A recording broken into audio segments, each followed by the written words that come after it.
All right, so social psychology is worth 8 to 10% of the test in May. So we're going to look at it kind of as a branch. It's the scientific study of how we think about, influence, and relate to other people. So we spend some time learning about ourselves here, but then the real focus is on groups and how we perceive them, or even how being a part of a group changes our interactions.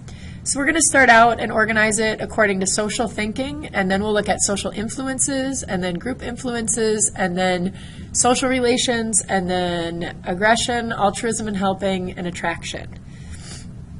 I might have to break this one up into a few different videos, so we'll just see how it goes. So in terms of social thinking, what they're really looking at is the attitude and the behavior. They kind of look at, does one come before the other? Does one cause the other?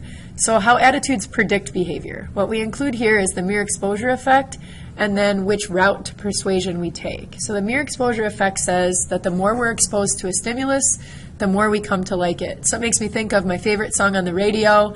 It didn't always start out as my favorite song. A lot of times I hear it and I'm like, oh, this song kind of sucks. But then the more that the radio plays it, the more that the next time it's on, I'm like, oh, I really like this song. So that's the mere exposure effect. Central route to persuasion just says that if this is the route used to persuade you or help you formulate your attitude, you're somebody who tunes into facts, credentials, statistics, critical thinking.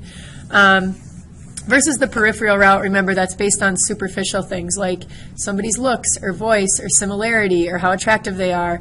So that for the peripheral route, you'd be somebody who's influenced by maybe like actors or actresses advertising a product. Richard Lapierre in 1934, he conducted a study with an Asian couple and hotels. So I don't know if you guys remember reading about that, but he found that attitudes, negative toward Asians, don't always predict behavior, meaning then serving Asians. So remember, this is under the category of how attitudes predict behavior, but we know that they don't always actually predict behavior.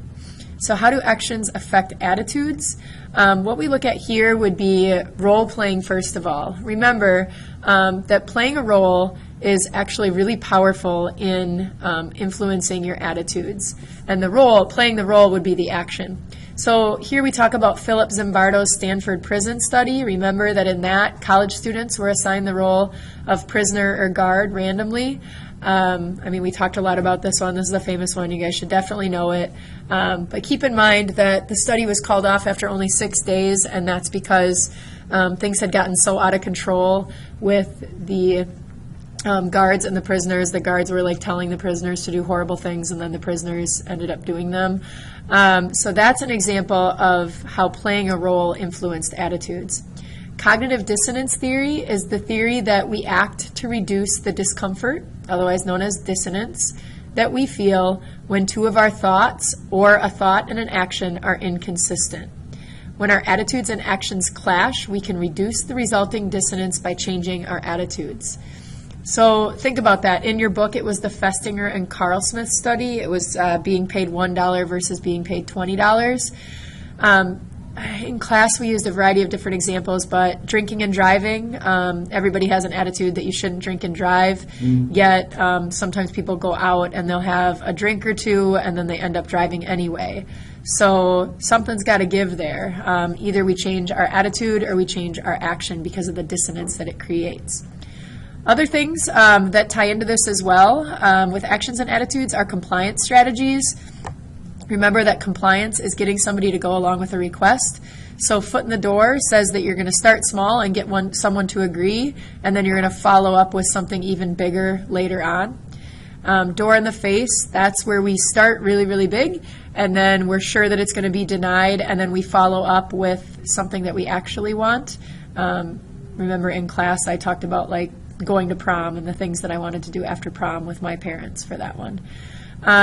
Lowball technique is a lot of times used in sales pitches and things like that. So it's where products or services are offered at a pretty decent price in order to first attract the buyer, but then they add on all these additional things that you might need. So like think of buying a car. They get you to commit to buying the car, but then they're like, oh, do you need this type of insurance, or do you need this type of car stereo or whatever else it might be, and they try to like add in all these upgrades that you actually have to pay for. The norm of reciprocity also influences compliance. Remember, it says that people have a tendency to feel obligated to reciprocate kind behavior. So if somebody does something nice for you, you sort of feel indebted to do something nice for them. Moving from this into what we call social perception. Remember, this is how we make sense of others. And keep in mind that we're constantly acting like little scientists where we're trying to predict behaviors or explain behaviors. We're really looking for cause and effect oftentimes in our heads. So attribution theory is just a group of theories, and it's the theory that we tend to explain other people's behavior in terms of the situation or in terms of their dispositions, meaning their personal characteristics. Attributions can be stable or unstable, meaning stable for the person, something that's lasting, unstable for the person, something that can come and go, and then the same thing for the situation. Self-fulfilling prophecy basically says that our beliefs or our attitudes about another person can cause that person to unknowingly change their behavior in ways that confirm what we already thought. So essentially, people fulfill our prophecy. So if we can keep our expectations high of others, then they'll typically rise to those expectations. But if we set our expectations low, they'll usually adjust their behavior to those low expectations. Some ways that we screw up our perception, we actually screw up quite a bit with this. The fundamental attribution error, it's the tendency when analyzing another person's behavior to underestimate the importance of the situation and overestimate the importance of personal dispositions. So remember, this is a big one, and it's also commonly confused.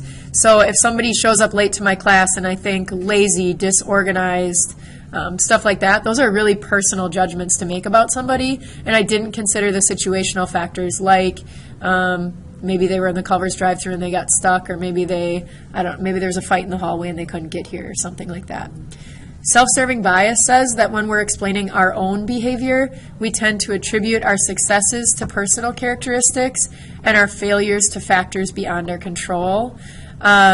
So again, this is another one of those that's commonly confused, but it's when we're explaining us, we really want to like take credit for success. We're like, gosh, I'm smart. Gosh, I work hard. Man, I'm organized.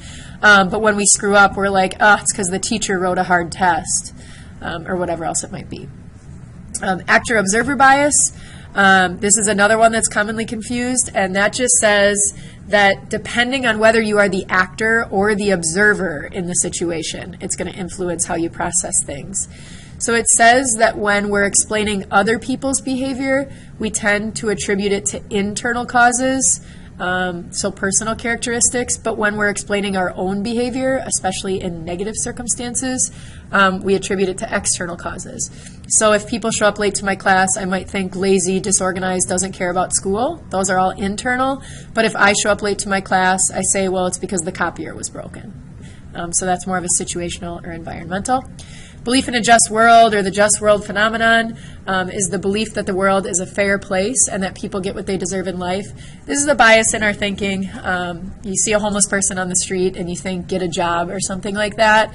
That's a bias in our thinking because you automatically make the assumption that it's that easy. And unfortunately, the world is not likely a just place. False consensus effect is the tendency for people to overestimate the extent to which others agree with them. We do this all the time because we tend to hang out with people who think like us. So if we have a stance on abortion, or we have a stance on, I don't know, politics or something like that, and others disagree with us, we tend to judge them more harshly because we think like, wow, how could somebody actually believe that? Because we make the assumption that what we think is kind of right and correct. I think I'm going to stop there and then break it down into social influences in the next video.